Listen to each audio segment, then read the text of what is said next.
Hello et bienvenue dans le podcast Tout manifester avec Séverine Janssen, le podcast pour créer toutes tes ambitions rapidement et concrètement. Bienvenue à tout le monde dans ce live, cet épisode qui va parler de faire de l'argent le sujet pour ne plus en faire un problème. Dans ce live, on va vraiment parler d'une chose très très simple, qui est que on va se permettre de comprendre pourquoi parler d'argent et en faire un sujet, le sujet conscient, va nous permettre qui ne règle plus nos vies de manière inconsciente. Ce live va être court, il va être intense et il va être puissant. Pourquoi ? Parce que je sais à quel point aujourd'hui, on est fatigué. On est fatigué d'entendre parler de l'argent. J'ai aussi ces moments où je suis fatiguée d'entendre parler d'argent. Ou bien on est fatigué parce qu'on l'a beaucoup mis dans nos vies, ou bien on est fatigué parce que justement on voit beaucoup de gens en parler. Et on a l'impression que c'est devenu le nouveau mot à la mode.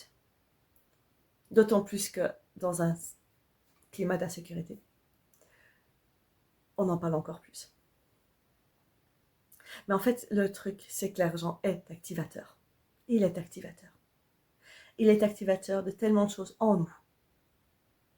Il va activer nos peurs, il va activer notre impuissance, il va activer nos rêves, nos désirs, il va activer nos hontes. Il est aussi activateur de tout ce que l'on va pouvoir changer dans nos vies. Donc oui, c'est un activateur puissant. Et c'est vrai que ce que j'observe autour de moi, c'est combien on va complètement devenir obsédé par ça, ou bien complètement refuser d'en parler et l'éviter. Et c'est possible que vous ayez d'ailleurs passé par ces deux phases. Moi, je suis passée par ces deux phases. La phase, j'évite complètement, et je l'ai fait pendant 30 ans de ma vie. Je parle pas d'argent, je veux pas savoir, je veux même pas savoir ce qu'il y a sur mes comptes en banque, ça me sert à rien, c'est bon. Et puis la phase obsessionnelle, où je ne peux penser qu'à partir de ça. Il y a un juste milieu là-dedans. Parce que dans ces deux cas, on reste dans l'évitement. L'évitement de ce qui vient vraiment activer chez nous. L'évitement de ce qui peut potentiellement venir changer, transformer dans nos vies. C'est à ça que sert l'argent. Il est là pour soutenir nos vies. Et nous montrer là où on se limite, on se rend plus petit, on a honte, on a peur, on n'ose pas. Et je pense que tout le monde peut, à un moment ou l'autre dans sa vie, raisonner avec cette phrase que je sais ce que j'ai, je ne sais pas ce que j'aurai. L'argent vient exactement ouvrir la porte de je ne sais pas ce que j'aurai. Et ça fait peur. Parce que il y a tellement de personnes autour de moi, je le vois, qui n'osent pas faire des choses à cause de l'argent. Non mais je déteste mon boulot et j'en peux plus et je travaille plein d'heures. Pourquoi tu changes pas ? Ouais, mais je suis quand même bien payée. Non mais j'aimerais tellement faire ça, ouais, mais non, j'ai pas encore l'argent. Il n'y a rien de mal avec ça. Ce que moi j'ai envie de vous dire, c'est au mieux de le mettre sous le tapis et au mieux d'en faire une obsession, venons juste regarder en face ce qu'il nous montre pour pouvoir le lâcher. Prenons juste un temps, quelques minutes, pour en faire notre sujet favori, pour jouer avec, pour aller découvrir tout ce qu'il nous montre, pour revenir responsable de notre situation financière, mais aussi donc responsable de nos rêves, et puis responsable de nos réactions à la peur aussi peut-être, pour après lâcher le sujet. Et je pense que c'est là où il y a un endroit où on se fatigue potentiellement avec l'argent, c'est où on se sabote avec l'argent. C'est que si on l'a complètement mis de côté, après on en fait notre sujet préféré et on devient obsédé par ça. Et on devient obsédé dans le sens de qu'est-ce que j'ai fait de mal ? Qu'est-ce que je pourrais encore mieux faire ? Comment est-ce que je m'aligne encore plus à ça ? Pourquoi est-ce que j'ai pas encore autant d'argent ? J'ai tout fait bien, j'ai appris à m'aimer, j'ai été voir toutes mes ombres, j'ai déjà fait ci, j'ai déjà fait ça, j'ai déjà travaillé sur ma culpabilité. Parce qu'aujourd'hui dans le monde, ce que moi j'observe, c'est qu'il y a de grandes façons. Ou bien on va complètement éviter le sujet de l'argent et faire semblant qu'on n'a rien à faire avec lui, qu'il n'a pas d'importance dans notre vie, qu'on peut vivre d'amour et d'eau fraîche, qu'il ne limite rien ou qu'on s'en fout. Ou bien on va venir complètement obsédé par ça, et ça je vois dans l'autre sens, et j'en parle d'expérience et j'en parle de ce que je vois dans le monde, c'est que on va venir tellement obsédé qu'on va plus penser que ça. Argent, vouloir faire de l'argent, générer de l'argent, recevoir plus d'argent. Et on va oublier de vivre. On va oublier d'ouvrir son cœur à vivre beaucoup plus. Moi, ce que je vous propose ici, c'est une chose très très simple. C'est de prendre le sujet de l'argent pour quelques instants, mais sans obséder. C'est de sortir de « je refuse de le voir » ou « j'en fais mon obsession » pour enfin à trouver le juste milieu. Et le juste milieu pour moi, il est d'en reprendre sa responsabilité. Je vais voir l'argent, je fais mon sujet préféré pour reprendre ma responsabilité. Ma responsabilité sur ce que me révèle l'argent, sur pas les peurs qui me limitent encore, ma responsabilité sur les réactions que j'ai encore parce que mon système nerveux ne se sent pas en sécurité, sur les rêves que j'ose pas crier, sur les endroits où j'ai encore honte et qui font que j'ose pas me dévoiler plus. Moi, ce que je vous invite à faire, c'est de ne pas dégager l'argent parce qu'il vous active, mais en faire votre allié pour voir clair dans ce que vous voulez et ce que vous ne voulez plus. Et je peux vous assurer que comme la vie est changeante, il y a des choses que vous voulez aujourd'hui et il y a des choses que vous ne voulez plus. Et quand vous regardez votre situation financière, vous allez voir très très clair là-dedans. Alors je sais que c'est plus simple de complètement éviter le sujet parce que c'est fatigant. Ça peut être fatigant de parler d'argent. Ça peut être fatigant d'aller voir le miroir en face. Et je sais qu'il y a énormément de personnes qui sont fatiguées aujourd'hui, je le ressens dans les réseaux. Et super, merci Antoine. Je le ressens dans les réseaux. Pourquoi? Parce que l'argent active. Mais j'ai envie de vous dire, il active tout. Alors oui, il active les hontes, il active la comparaison, il active les peurs, il active l'impuissance, il active les rêves qu'on a mis de côté. Mais justement, il active les rêves. S'autoriser à parler d'argent et avoir ces sujets autour de l'argent, c'est s'autoriser à reprendre contact avec ce qui est vraiment important pour nous, avec nos vrais désirs de cœur. Tout ce qu'on a mis un moment sur le tapis parce que c'était pas le bon moment, parce que la vie a été compliquée à un moment, parce qu'il y a eu des deuils à faire, parce que tellement de choses. Mais reprendre le sujet de l'argent, c'est reprendre contact avec nos vrais désirs de cœur et pouvoir se demander, ok, est-ce qu'il serait pas temps? Est-ce qu'il serait pas temps d'oser les crier? Et à ce moment-là, on n'en fait pas une obsession. À ce moment-là, on le reprend quand c'est opportun. On le reprend au moment où on se dit, là j'en ai marre de ma situation, j'en ai marre de ne pas aller vers mes rêves, j'en ai marre que ça ne bouge pas. Ok, je reprends le sujet de l'argent, je vais l'explorer, je vais aller regarder où est-ce que je me limite, où est-ce que je me fais plus petit, où est-ce que j'ose pas, où est-ce que j'utilise encore d'autres excuses pour ne pas y aller. Alors quand j'ai dit nouveau d'autres excuses, c'est sans culpabilité, c'est sans jugement. Mais on les a tous. Aujourd'hui, j'ai fait un exercice très très chouette qui est, j'ai décidé de donner 10% de mon chiffre d'affaires, peu importe ce que je gagne, je le consacre à des dons. J'en fais des dons à des associations. Je ne dis pas qu'il faut, je ne dis pas que c'est nécessaire pour recevoir de l'argent, mais moi, ça part d'un désir de cœur. J'ai toujours voulu faire ça et je me suis toujours dit, j'ai pas assez d'argent. Là, j'en ai marre de me dire, j'ai pas assez d'argent, je le fais. Et là, c'était intéressant. Parce que si je gagne 2000 euros, je donne 200. Pas de problème. Si je gagne 5000 euros, je donne 500. Pas de problème. Si je gagne 10 000 euros, je donne 1000. Pas de problème. Si je gagne 100 000 euros, je donne 10 000. Oh, là, j'ai commencé à me dire, oh, bah c'est un peu beaucoup là, non? Génial. Génial de voir ça. J'en fais le sujet parce que j'ai vu où était ma limite à donner. Et donc, j'ai vu où était ma limite à recevoir. Et je vais aller explorer ça. Pas parce que je dois obséder sur l'argent, mais parce que là, je vois qu'il est un de mes désirs de cœur et ce qui va m'empêcher de me limiter de le faire. Donc, de faire l'argent un sujet, c'est pas dire il faut absolument gagner 10 millions et devenir tous riches. C'est juste arrêter de l'éviter. Et il est partout. Même quand on gagne de l'argent, on n'en fait pas un sujet. Le nombre de personnes que je croise qui quitter leur boulot de salarié ou en faire un autre, mais qui disent non mais alors j'aurai moins d'argent. Moi ça me touche, moi ça me peine, personnellement ça me peine d'entendre que l'argent guide, autorise nos rêves, alors que c'est l'inverse, l'argent pourrait être là en soutien à nos rêves, pas pour décider qu'est-ce qui est possible ou pas possible, mais pour nous dire ok vas-y viens, on y va. Et pour moi c'est ça qui fait le grand changement, c'est qu'à partir du moment où on vient reprendre, on met consciemment notre attention sur le sujet de l'argent et tout ce qui est autour, on va aller détacher sa charge émotionnelle et on va reprendre contact avec ce qui a vraiment de l'importance pour nous, de vivre ici sur cette terre maintenant. Et on va arrêter d'utiliser à ce moment-là, on va arrêter d'utiliser comme une charge émotionnelle qui nous empêche de faire les choses. Parce que quand l'argent devient neutre et qu'on fait la paix avec, on arrête d'utiliser comme preuve de notre valeur. On l'arrête d'utiliser comme preuve de nos échecs, d'amour, de sécurité, de honte.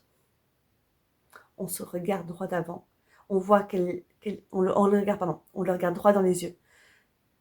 On voit quelle histoire il nous raconte et on sait exactement ce qui se passe à l'intérieur de nous. Et puis après, l'argent revient juste de l'argent, une donnée neutre qui peut être un soutien à tous nos rêves.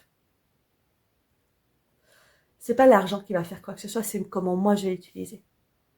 C'est pas l'argent qui va m'autoriser à faire quoi que ce soit, c'est moi qui m'autorise. Avec ou sans argent d'ailleurs. Et enlever toutes les histoires qu'on lui fait porter, enlever toutes les projections, enlever toutes les charges émotionnelles qui y sont liées, permet de le faire, de le rendre neutre et de le faire circuler. Quand il est neutre, il circule sans barrière, sans charge, d'une manière fluide et naturelle et de manière comme l'abondance. C'est à ce moment-là qu'on rentre dans le terme d'abondance, parce que ça circule fluidement, sereinement, sans obstacle. Il n'est plus là pour prendre en charge notre identité. Il est là pour soutenir. C'est ça faire la paix avec l'argent finalement. C'est lui permettre de soutenir nos rêves, pas de les guider, pas de les autoriser. En temps de paix, on est neutre. Et la neutralité, c'est du pouvoir. Parce que quand on est dans la neutralité, on est dans la neutralité avec l'argent, on va pouvoir voir clairement. On va voir clairement ce qu'il a à nous dire. On va voir clairement aussi tous les endroits où on le limite ou tous les endroits où on le fuit. Et voir clair, c'est du pouvoir. Ça permet l'expansion. Imaginez-vous devoir marcher toute votre vie dans le brouillard. C'est compliqué de trouver le bon chemin pour nous. Pas le chemin qu'on doit prendre, le bon chemin pour nous, celui qu'on a envie de prendre. On va avancer à tâtons. Puis hop, quand le brouillard se lève, on peut aller beaucoup plus vite. C'est ça en fait ce qui se passe avec l'argent. Quand on fait de l'argent un sujet conscient pour aller explorer tout ce qui se passe autour, on enlève sa charge émotionnelle, il redevient neutre. On redevient clair et on avance beaucoup plus vite. Beaucoup plus vite. Parce qu'on ne peut plus se mentir. Quand l'argent redevient une donnée neutre, on ne peut plus se mentir. Il ne peut plus nous mentir. Et c'est dans ces moments-là qu'on vient reprendre l'argent. Quand on voit qu'on n'arrive pas à manifester nos désirs, que ça n'avance pas, ok, alors on prend l'argent comme sujet, on va le regarder en face, on apprend à voir nos projections, on apprend à voir les histoires qu'on lui fait porter, etc., etc. On voit clair. Et hop, on peut réavancer. Vers nos désirs. L'argent n'est là que pour soutenir nos désirs.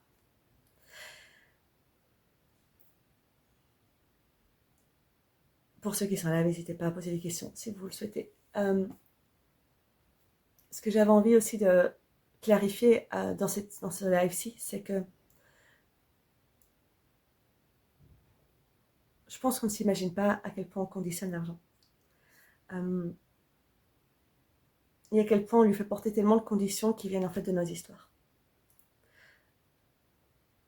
Et ça l'empêche de circuler. On empêche l'argent de circuler librement tant qu'on le conditionne. Par exemple, une condition, c'est de se dire « je serai en sécurité ». Quand j'aurai plus, je serai en sécurité. Je pourrai me sentir calme quand ce sera stabilisé. Je pourrai profiter de la vie quand j'en aurai plein. Je pourrais être généreuse quand je gagnerai plus. Je pourrais donner plus quand je recevrai plus. Imaginez maintenant qu'en fait, vous n'êtes pas en relation avec l'argent, mais avec un homme ou une femme. Et vous lui dites ça. Imaginez que c'est vous maintenant. Que c'est à vous qu'on parle. Imaginez que vous êtes à la place de l'argent. Et qu'on vous dit, non mais, tu pourras venir chez moi que si tu m'apportes encore plus de sécurité. Tu pourras venir chez moi que si tu m'aimes plus. Tu pourras venir chez moi que si tu m'aides à me rendre calme. Tu pourras venir chez moi que si tu es généreuse. Est-ce que si moi je vous disais aujourd'hui, non mais on peut être amis, vraiment, je peux être amis et je serai là toujours pour toi, mais que si tu me rends calme, que si tu m'aides à m'aimer plus, que si tu m'aides à me sentir en sécurité, que tu me fasses sentir en sécurité tout le temps, à chaque instant. Que si, que si, que si. Est-ce que vous aurez envie de devenir mon aide? Est-ce que vous aurez envie de rentrer chez moi avec toutes ces conditions? Ou vous ferez c'est ce qui se passe avec l'argent. Alors pas que l'argent est une personne, mais quand vous dites ça à l'argent, en fait, vous le dites à vous-même. Et c'est pour ça que ça vous empêche de circuler. Quand vous dites à l'argent, seulement quand j'en aurai plus, je me sentirai en sécurité, vous dites à vous-même, je ne serai jamais en sécurité. Parce qu'il n'y aura pas assez. Vous dites, je ne suis pas en sécurité pour avoir. En fait, vous vous parlez constamment. Et c'est pour ça que c'est chouette de voir le sujet de l'argent et de le ressortir quand on en a besoin. Parce qu'on va voir qu'est-ce qu'on se dit inconsciemment, non-stop. Mais qu'on fait porter sur un autre bouc émissaire, sur autre chose. Et faire la paix avec l'argent, c'est ça. En fait, on fait la paix avec soi-même. Et c'est pas j'attends quelque chose pour me sentir en sécurité, c'est je me sens en sécurité avec moi-même. D'ailleurs, je peux recevoir tellement plus. Et là, tout circule. C'est pas je me relaxe quand tout sera stabilisé, c'est j'apprends à être relax même quand c'est instable. Et la stabilité, elle vient de moi, pas d'extérieur. Sinon, franchement, bonne chance. Non, enfin, je veux dire, c'est compliqué. En plus, avec toutes les informations qu'on a autour de nous, d'être stable, d'être relâché quand c'est stable, etc., etc. Et sinon, on rentre, c'est comme être dans une relation avec un amoureux et dire « je t'aimerai quand toi tu m'aimeras ». Et lui te dit « ouais, mais moi je t'aimerai quand toi tu m'aimeras ». Bam, on fait tout stagner, on limite tout. Donc, pour faire recirculer l'argent dans nos vies, on a besoin de déconditionner les choses. On a besoin d'en faire le sujet. Et après, on le lâche. C'est-à-dire qu'une fois qu'on prend l'argent, on le regarde, on le lâche. On ne devient pas obsédé. On arrête de regarder s'il remplit nos comptes ou pas. On vient travailler les vrais sujets. On vient s'occuper des vrais sujets et de ce qu'on a besoin d'apprendre. C'est par exemple, c'est compliqué de se sentir en sécurité. Eh bien, on apprend à se sentir en sécurité avec soi-même. Et puis on continue les choses. Et c'est là où pour moi, je parle de trouver sa clé d'abondance. Ça vient après ça. C'est une fois qu'on a fini avec les projections, une fois qu'on a fini de faire porter le chapeau émotionnel à l'argent, une fois qu'on voit l'histoire qu'il nous raconte et qu'on lâche le truc, on peut comprendre quel désir on a limité jusque-là, pourquoi est-ce qu'on les a limités jusque-là, et réouvrir les choses. Réouvrir les portes. Aller vers nos désirs. Mettre les choses en action pour rendre ces désirs réels. Parce que c'est pas juste faire 1 million qui vous importe, c'est tout ce qu'il y a derrière. C'est pas juste gagner 10K qui vous importe, c'est tout ce qu'il y a derrière. C'est pas gagner 1000 € sur votre compte maintenant, c'est tout ce qu'il y a derrière. Vous allez pouvoir voir clair de tout ce qu'il y a derrière et vous apporter ça. Et l'argent, on la recircule. Et je vous parle en connaissance de cause, ça fait 2 ans que j'ai mon entreprise. La première année, j'ai fait 25 000 €, la deuxième année, 75 000 €. Grande stratégie, ouvrir tout. Et il y a des moments de up et il y a des moments de down, encore et encore et encore. Et là, j'ai eu un grand moment de down, ça recommence à être up, et puis j'ai un petit moment de down, hop, c'est re-up. Et hop, j'ouvre ma boîte mail et je fais des ventes. Mais pas parce que Pas parce que j'ai trouvé ma clé magique, mais parce que je vais vers mes désirs. Et par exemple, moi, mes plus grands désirs, c'est de vivre ma vie avec le cœur ouvert. Vraiment. De sentir que je reçois plein d'amour et que je donne plein d'amour. Je pense qu'il n'y a pas plus important pour moi, que ça pour moi. Et donc, vous savez, moi, c'est regarder dehors et de voir les fleurs et sentir l'amour. Je sais pas comment dire, ça c'est mon truc. C'est pas le truc nécessairement de tout le monde, donc je vous raconte que c'est mon truc, mais chacun trouve le sien. C'est pas ça nécessairement la clé. Par contre, c'est ma clé d'abondance, c'est-à-dire que tout ce que je fais maintenant, j'ai décidé de le faire avec le cœur ouvert.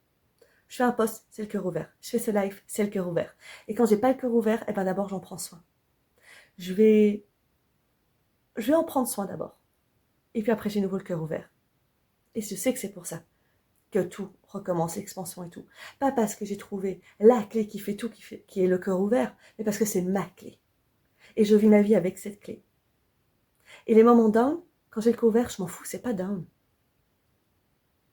Mais ce moment-là, ma vie est tellement abondante. Et l'argent suit ça. L'argent suit ça à chaque fois.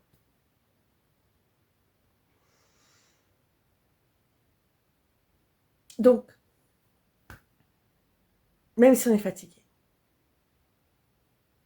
que l'argent nous active, que l'on ne peut plus d'entendre parler de ça, c'est probablement le moment, justement, de replonger dedans. Parce que la fatigue, à ce moment-là, elle est nerveuse. Et elle est surtout une magnifique protection pour ne pas aller plus loin. C'est probablement que vous avez touché exactement ce que vous avez besoin. Comme un marathon. Vous pouvez arrêter de courir dès que vous sentez votre corps être fatigué ou faire « Ok, je suis fatiguée, c'est vrai. Mais je commence. Et je me mets en mode automatique. Et mes jambes vont commencer à me porter. Et je vais trouver en moi un second souffle qui fait que j'avance. Et je vais finir mon finish line. » C'est pareil avec l'argent. Si aujourd'hui vous en avez marre du sujet argent, c'est le moment pour ne pas le lâcher. C'est le moment d'aller au bout. Si jusque-là, vous avez rencontré une énorme résistance. Génial. Génial. Parce que derrière cette résistance, il y a tout qui se passe. Faites de l'argent un sujet. Arrêtez de l'éviter. Mais ne soyez pas en obsession avec. Le but de faire de l'argent un sujet, c'est pas directement de gagner de l'argent. C'est de voir tout ce qui va nous révéler pour nous permettre après de gagner de l'argent, si c'est ce qu'on souhaite. Ou pour faire en sorte qu'il ne soit plus un obstacle vers nos rêves. Parce que si on a utilisé l'argent comme excuse pour ne pas bouger, on a besoin de voir pourquoi et de délimiter après tout ça, de le remettre de côté, de le remettre à sa juste place, c'est-à-dire en soutien. Voilà, c'était vraiment ce que j'avais envie de vous dire aujourd'hui. Et puis, pour ceux que ça appelle, il y a Déclic Argent qui commence dans 2 semaines. Dans pile 2 semaines. Dans pile 2 semaines, il y a Déclic Argent qui commence. Les inscriptions sont ouvertes. Déclic Argent, c'est mon espace préféré pour parler d'argent, justement. C'est un espace vraiment spécial. J'adore. C'est la 2e fois que je le fais. Mais moi, c'est un espace que j'ouvre tous les jours pour moi et j'ai à cœur de venir l'ouvrir pour beaucoup plus de personnes et pour toutes les personnes qui se sentent appelées de faire enfin l'argent un sujet et surtout de voir clair à travers lui. De en faire le sujet pendant 4 semaines pour après qu'il ne soit plus un problème. Parce qu'on a vu clair, parce qu'on a vu les projections, parce qu'on a vu l'histoire qu'il nous a raconte, parce qu'on a été délimité tout ce qui aujourd'hui le limite. Et une fois qu'on en fait le sujet à fond pendant 4 semaines, on le met de côté et on va vivre nos rêves. On va vivre nos rêves, on trouve notre clé d'abondance. Ça, c'est l'espace de Déclic Argent. On commence dans 2 semaines. C'est déjà, les inscriptions sont ouvertes maintenant parce que tu peux déjà accepter, enfin vous pouvez déjà accéder au programme en ligne pour prendre de l'avance tout simplement. Parce que je sais que je dis énormément de choses à la seconde, donc chaque live à écouter serait probablement écouté 2 ou 3 fois.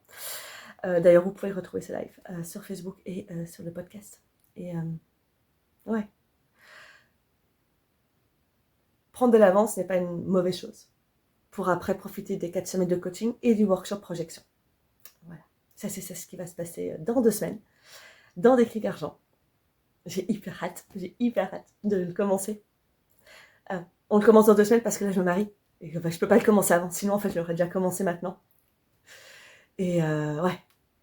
Si vous le sentez appelé, en tout cas, le lien est en bio. Vous pouvez aussi m'envoyer un message si vous avez des questions. Et voilà, c'est tout. J'espère que ça vous a apporté des clés, que vous êtes prêts à garder l'argent en face pour le laisser circuler pleinement. Et si vous avez envie d'aller plus loin, vous avez des clics argent, vous le savez maintenant. Les inscriptions se termineront le 15 mars. Voilà. Sur ce, je vous embrasse. Je vous souhaite une magnifique suite de journée. À très vite. Et voici qui conclut un nouvel épisode de Tout manifester avec Séverine Janssen. Je te remercie de tout mon cœur pour ta présence et ton écoute. J'espère que tu as trouvé des nouvelles clés, des nouveaux éclaircissements pour venir manifester, créer toutes tes ambitions, ici, concrètement et rapidement. Sur ce, je te dis à la fois prochaine dans un nouvel épisode et je te souhaite une magnifique journée. Bye bye.